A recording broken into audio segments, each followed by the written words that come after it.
একজন লোককে দেখাবো যে কাজের পাশাপাশি আমাদেরকে ইউটিউব এবং ফেসবুকে কন্টেন্ট দিয়ে থাকে। সেরকম একজন পরিশ্রমিক কন্টেন্ট ক্রিয়েটর পাতিলদাব মিডিয়ার ওনার মোহাম্মদ মিলন মিয়ার সাথে সে তার নতুন আরেকটি কাজে জয়েন করছে, অর্থাৎ সে নতুন আরেকটি পেশায় ঢুকছে। আমরা এখন তার সেই পেশাটা তুলে ধরবো যে মানুষ শুধু কন্টেন্টকে তার পেশা হিসেবে নয়, কন্টেন্ট আমরা তখনই বানাবো যখন আমাদের একটু অবসর সময় থাকবে। কন্টেন্ট তৈরি করেন ফেসবুক বা ইউটিউবে বা বিভিন্ন সোশ্যাল মিডিয়ায়, আপনারা কন্টেন্টকে কখনোই পেশা হিসেবে নেবেন না। কারণ আপনি যদি কন্টেন্টকে পেশা হিসেবে নেন তাহলে আপনার সংসার জীবনে একটি প্রভাব পড়তে পারে এবং এতে আপনার অনেকটা বিপদের সম্মুখীন হবেন। তাই বিপদ থেকে বাঁচতে হলে অবশ্যই আপনাকে আগে সংসার এবং নিজেকে ঠিক রাখতে হবে এবং আয় রোজগারের পথ বের করতে হবে কন্টেন্ট ছাড়া। সেরকম একটি পরিশ্রমিক কন্টেন্ট ক্রিয়েটর হলো আমাদের মিলন মিয়া, যে ফেসবুক এবং ইউটিউবে বহুত সময় ব্যয় করে।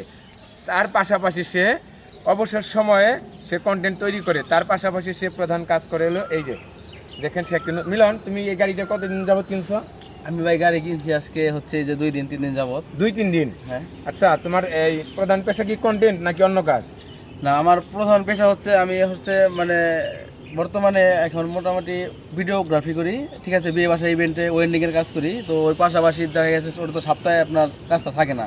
তো সপ্তাহে কাজটা না থাকার কারণে আমি একটা দিক বেছে নিলাম, সেটা হচ্ছে যে যদি একটা অটো কিনি, অটো রিক্সা কিনি, এটাতে কিন্তু আমি মোটামুটিভাবে চলতে পারব, আর প্লাস জায়গায় জায়গায় যায় কিন্তু আমি কন্টিনিউ বানাইতে পারবো। আচ্ছা, তোমার চিন্তা ভাবনা হলো তুমি ভিডিওগ্রাফি কাজ করো বিভিন্ন অনুষ্ঠানে, ম্যানেজমেন্টে, যে কোনো অনুষ্ঠানে তুমি ভিডিও করতে পারো, যাও ইনভাইটে যাও ভিডিও করার জন্য। হ্যাঁ হ্যাঁ।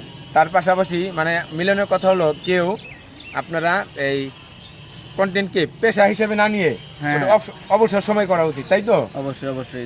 আপনারা যারা কন্টেন্ট ক্রিয়েট করেন তাদের কিন্তু একটা মানে বেসিক্যালি আলাদা একটা পেশা থাকতে হবে, কারণ এই কন্টেন্টই কিন্তু আসলে জীবন না। আর এই কন্টেন্ট কিন্তু যে কোনো সময় কিন্তু একটা আইডি কিংবা একটা বড় পেজ কিন্তু যে কোনো টাইমে কিন্তু একটা ভিউজ যেতে পারে। তো ওই ক্ষেত্রে কি করতে হবে, যার যার একটা নিজস্ব একটা পেশা ধারণ করতে হবে। আপনার পেশা কিন্তু সে আরেকটা বড় পেশা, সে একজন ইলেকট্রিশিয়ান। আমি কিন্তু ইলেকট্রিশিয়ান। সে ভালো একজন ইলেকট্রিশিয়ান, পাশাপাশি সে কিন্তু কন্টেন্ট ভালো। তোমার পেজের নাম কি?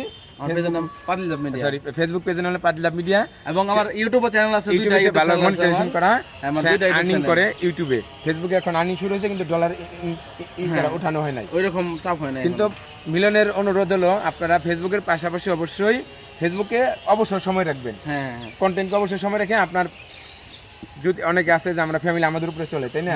আমাদেরকে ফেসবুকে বেশি সময় না দিয়ে প্রথম হলো সংসার জীবনে এবং ইনকামের দিকে পথ ধরতে হবে, তাই তো? অবশ্যই অবশ্যই। তো মিলন, যারা নতুন কন্টেন্ট বানায় তাদের উদ্দেশ্যে কিছু বললো। আসলে ভাই নতুন যারা কন্টেন্ট বানায় তাদের উদ্দেশ্য হচ্ছে কি, মানে এটা হচ্ছে এমন একটা জিনিস, ধৈর্যের একটা ফল। তো আমি বিগত 3 বছর হবে আর আমার ইউটিউব চ্যানেলের কত বছর আপনার আমি দেখাইছি তো নাই, ঠিক আছে না? সর্বপ্রথম হচ্ছে আপনার রেগুলার আর্নিং থাকতে হইব। আপনি যে কাজ করেন রেগুলার আর্নিং যদি না থাকেন তাহলে কিন্তু অশান্তি সৃষ্টি হইব। অশান্তি থেকে কিন্তু একটা বিশাল বড় একটা গ্যাঞ্জাম সৃষ্টি হয় সংসারের মাধ্যমে। এটা যারা সংসার করে এরাই জানে।